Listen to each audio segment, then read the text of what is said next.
আসসালামু আলাইকুম। তোমাদেরকে মেকানিক্যাল ডিপার্টমেন্টের ডুয়েট অ্যাডমিশন এবং জব প্রিপারেশন কোর্সের আরও একটি ক্লাসে সবাইকে স্বাগতম। তোমরা জানো গত ক্লাসে আমরা কার্নোট সাইকেলের বেশ কিছু ম্যাথ করেছিলাম। আজকে আমরা আরও বেশ কিছু ম্যাথ করব। তো চলো আমরা সেই ধারাবাহিকতায় আজকে ম্যাথগুলো করি। তোমরা বোর্ডে দেখতে পাচ্ছ আমাদের একটি ম্যাথ দেওয়া আছে।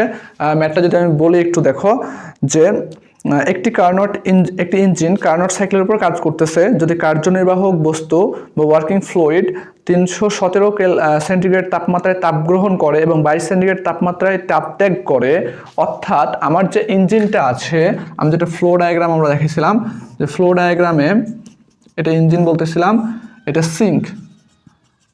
সিঙ্ক, এটা হচ্ছে আমাদের সোর্স।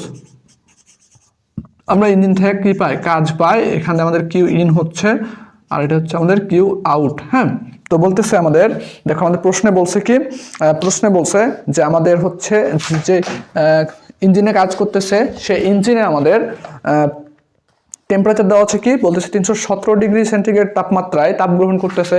তাহলে আমাদের টি হায়ার কত হচ্ছে? আমাদের টি হায়ার হচ্ছে 317 সেন্টিগ্রেড তাপমাত্রা। অর্থাৎ আমরা যদি 317 সেন্টিগ্রেডকে আমরা লিখি 317 প্লাস 273, তাহলে আমাদের এটা আসে কত? 273 আর 17 হচ্ছে আমাদের, যদি একটু ক্যালকুলেশন করি দেখো, তাহলে আসে আমাদের 317 প্লাস 273 590 সেন্টিগ্রেড, 590 কেলভিন। এবং টি লোয়ার টেম্পারেচার বলতেছে যে কত ডিগ্রি সেন্টিগ্রেড তাপমাত্রায় তাপ ত্যাগ করতেছে? আমাদের তাপ ত্যাগ করতেছে 22 সেন্টিগ্রেড তাপমাত্রায়। অর্থাৎ আমরা বলতেছি 22 প্লাস 273, তাহলে আমাদের এটা কত আসে? আমাদের এটা আসে 295 কেলভিন, 295 কেলভিন। তো এইখানে তাপ ত্যাগ করতেছে এবং বলতেছে যে ইঞ্জিনের তাত্ত্বিক কর্মদক্ষতা নির্ণয় করো। অর্থাৎ আমাদের ইফিসিয়েন্সি চাইছে। কি চাইছে আমাদের কাছে? ইফিসিয়েন্সি। তাহলে আমরা ইফিসিয়েন্সি সূত্র কি জানি? We know efficiency eta equal to T higher minus T lower divided by T higher. তাহলে আমাদের টি হায়ারের মান কত আমরা জানি?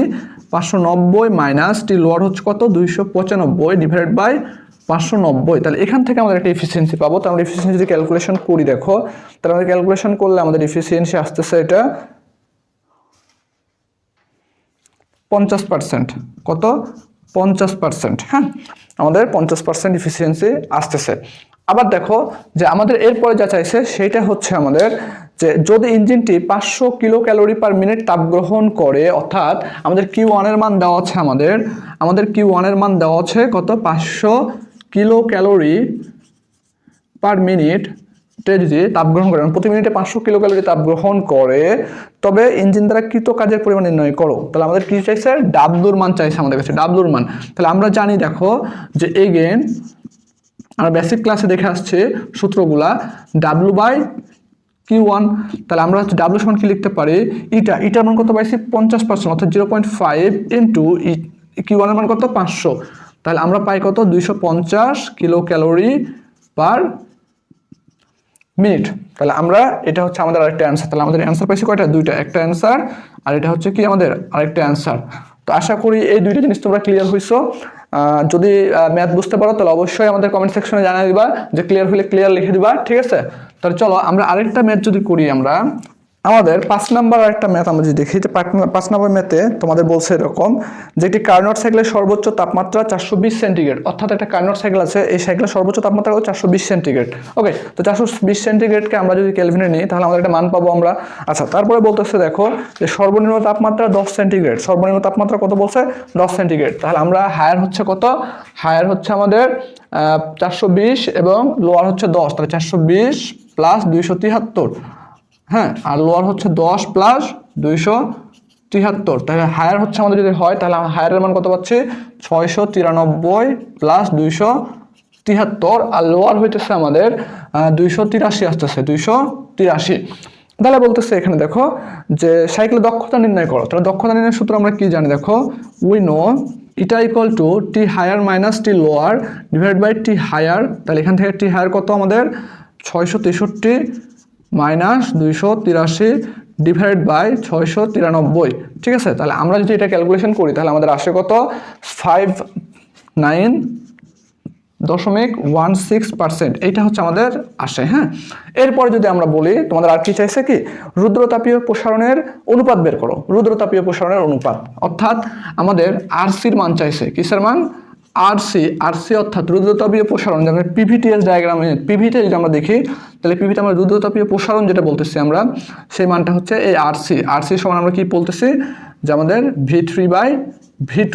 হ্যাঁ, V3/V2 আমরা যদি হচ্ছে পিভিটিএস ডায়াগ্রাম দেখি, তোমাদের পিভিটিএস ডায়াগ্রাম আমরা বেসিক ক্লাসে দেখা আসছে, সেই জন্য এখানে দেখানোর মানে দেখাচ্ছি না, কারণ এগুলা তোমাদেরকে বেসিক ক্লাসে খুব ভালোভাবে বোঝানো হয়েছে। হ্যাঁ, তো আমরা এটা হচ্ছে কি পাইছি, এটা তাহলে আমাদের আরসির মানটা চেষ্টা, আমরা আবার সূত্র জানি, এফিসিয়েন্সি নির্ণয়ের সূত্র আমাদের জানি আমরা যে eta equal to 1 - 1 divide by RC gamma minus 1, RC gamma minus 1। তাহলে আমরা ইটার মান পাইছি কত, 0.5916 equal to 1 - 1 divide by RC 1.4, গামার মান -1। তাহলে বইয়ে তোমাদের গামার মানটা দেওয়া আছে 1.4। হ্যাঁ, তাহলে এটা যদি আমি ক্যালকুলেশন করি তাহলে আরসির মানটা আসে আমাদের কত, একটু ক্যালকুলেশন যদি করি আমরা, তাহলে আসে 9.38। তাহলে এটা তুমি আরসিও লিখতে পারো অথবা লিখতে পারো V3/V2, এটা হচ্ছে তোমাদের অ্যান্সার।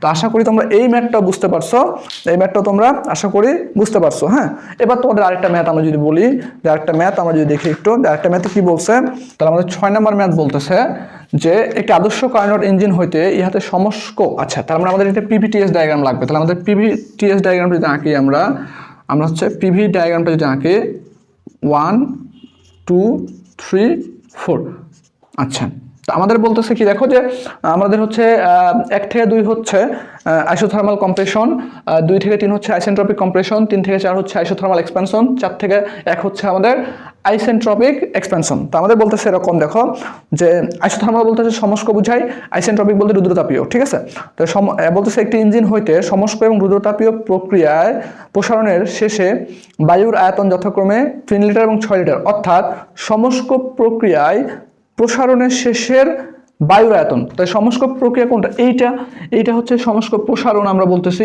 সমস্ক প্রসারণ হচ্ছে আমাদের এইটা। তাহলে এইটা হচ্ছে কি V4, তাহলে V4 এর মান দেওয়া হচ্ছে আমাদের কত, 3 লিটার।